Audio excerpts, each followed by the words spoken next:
Bien, en el caso de la ruptura prematura de membranas, ¿no? Esta complicación obstétrica se define como la rotura de las membranas ovulares, pero ojo, ¿no? Antes de iniciar el trabajo de parto. Entonces, no está relacionada con respecto a la edad gestacional, ¿no? Por el hecho de que diga prematura, sino que la rotura de membranas ovulares se produce antes del trabajo de parto, hasta 1 hora antes, ¿ya? Esa es la definición. Puede ser a término el embarazo o puede ser prematuro. Obviamente es más frecuente en el prematuro, porque recuerden, la ruptura con el parto prematuro se asocian hasta en un 30%, pero la definición va con respecto al inicio del trabajo de parto. Es el primer concepto que deben recordar. En cuanto a los factores de riesgo, recuerden que hay más riesgo de rotura prematura cuando hay infección, y esa es la etiología más frecuente, ¿no? Que más se identifica, la infección. Entonces la infección no solo desencadena parto prematuro, sino también RPM. Entonces decíamos la corioamnionitis, infección intraamniótica, la vaginosis producida por Gardnerella, ¿no? La infección de tracto urinario están asociados a RPM, ¿ya? ¿Qué más? La sobredistensión, ¿no? La causa mecánica, ¿ya? La sobredistensión del útero también favorece el RPM. Entonces el embarazo múltiple, el polidramnios, la presencia de miomas, ¿no? Los miomas subserosos, ¿no? Dan principalmente parto pretérmino, pero también pueden dar ruptura prematura de membranas, ¿ya? Las hemorragias también. Las hemorragias desencadenan también ruptura. Placenta previa, DPP, también se complican con ruptura prematura de membranas, ¿no? Tabaco, traumatismo, también están asociados. Muy bien, pero el más importante, recuerden, infección, ¿eh? La infección, igual que parto pretérmino. La evaluación diagnóstica, recuerden que la sospecha clínica de ruptura prematura de membranas es cuando nos dicen que viene una gestante, ¿no es cierto?, con pérdida de líquido. Pérdida de líquido claro, les dicen, ¿no? De manera continua, olor a lejía, así lo describe, ¿no? Pérdida de líquido claro de manera continua, olor a lejía. Entonces hay que sospechar de una ruptura prematura en primer lugar, ¿ya? Entonces evaluamos a la gestante, ¿no? Ojo, contraindicado o evitar los tactos vaginales, porque eso aumenta el riesgo de infección. Lo que hay que hacer es colocar espéculo, ¿ya? Espéculo. Y le hacemos pujar, maniobras de Valsalva, y vemos si hay pérdida de líquido. Entonces por el cuello estamos confirmando una ruptura prematura de membranas. O las otras pruebas, como por ejemplo acá el papel de nitracina, ¿no? El papel de nitracina o el test de Fer, el famoso test de Fer. Entonces, el papel de nitracina, ¿en qué consiste? En que al perder líquido, recuerden, el pH vaginal es ácido, pero el líquido amniótico es alcalino. Entonces cuando el pH vaginal, porque la muestra acá es de fondo de saco vaginal, ¿no es cierto? Miren, cambia el color a azul. ¿Qué quiere decir el color azul? Que el pH es alcalino, que el pH es alcalino. ¿Y por qué es alcalino el pH vaginal?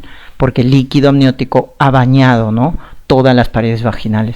Entonces eso nos dice que es positivo, ¿no?, para RPM. Y el test de Fer, ¿no?, también llamada cristalografía en el lecho. Nuevamente sacamos muestra de fondo de saco vaginal y lo llevamos al microscopio y miren, va a adoptar esta forma, ¿no?, la llamada cristalografía en el lecho. El líquido amniótico, sacamos muestra de fondo de saco vaginal, lo mandamos al microscopio y vamos a obtener esto de acá, ¿no? Entonces papel de nitracina, test de Fer. El test de Amniasure, recuerden, detecta la llamada microglobulina placentaria, ¿no? Microglobulina placentaria tipo 1, y esa microglobulina también nos va a confirmar lo que viene a ser el diagnóstico de RPM, ¿no? Tiene mayor especificidad, ¿ya? El test de Amniasure es más específico. O la ecografía, ¿no? La ecografía que nos va a decir que el lila está a menos de 5 centímetros o un pozo mayor menos de 2 centímetros, lo cual nos habla de un oligohidramnios. Entonces con todas estas pruebas uno confirma al RPM. Y todo RPM confirmado, doctores, se hospitaliza, ¿ya? Hospitalizamos todo RPM, ¿ya? Entonces, ¿y cuál va a ser la conducta? Va a depender de la edad gestacional. Pero lo primero que debemos hacer es descartar infección, ¿ya? Porque si tengo ya confirmado un RPM y a este RPM se asocia, ¿no?, signos de infección como por ejemplo fiebre, como por ejemplo taquicardia fetal, como por ejemplo taquicardia materna, ¿no? Entonces, en esos casos, ¿de qué estamos hablando? Un RPM con signos de infección es una corioamnionitis. Es una corioamnionitis. Por lo tanto, acá la conducta será de frente, inducir el trabajo, terminar el embarazo, ¿no?, de forma inmediata. Entonces, inducimos el trabajo de parto de forma inmediata. Y su tratamiento antibiótico, como sepsis neonatal, ampicilina más gentamicina, porque se trata de una corioamnionitis, ¿ya? Entonces, rápidamente terminamos el embarazo. Pero si no hay signos de infección, entonces, si no hay signos de infección, lo que debemos ver, entonces, es la edad gestacional. De eso va a depender el manejo. Si es menos de 24 semanas, o si se encuentra entre las 24 y 34 semanas, o si ya se encuentra pasada las 34 semanas. Son los tres escenarios, ¿correcto?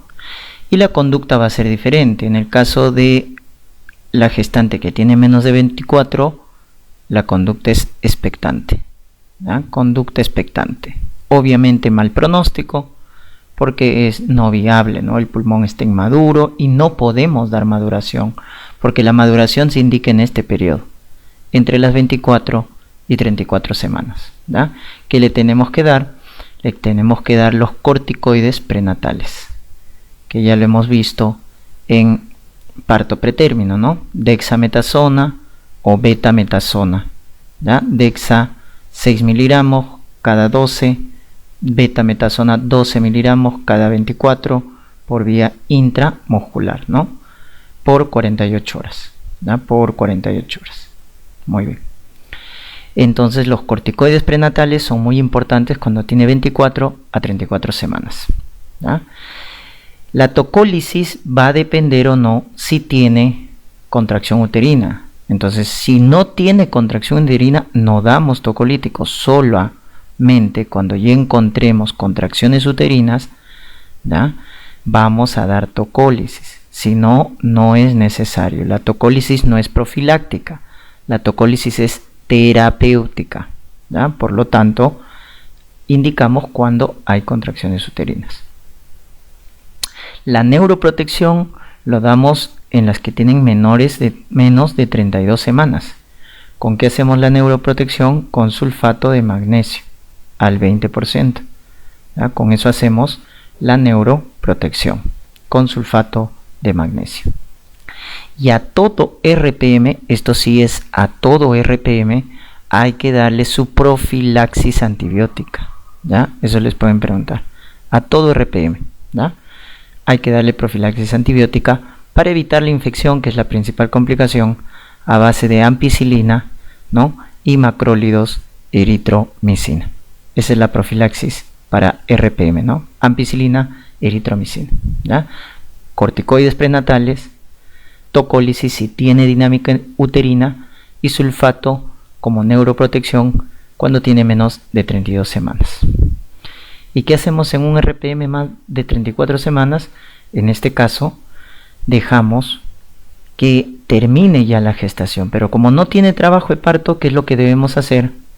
Inducir el trabajo de parto, ¿ya? Entonces acá tenemos que inducir el trabajo de parto, ¿correcto? Inducir el trabajo de parto.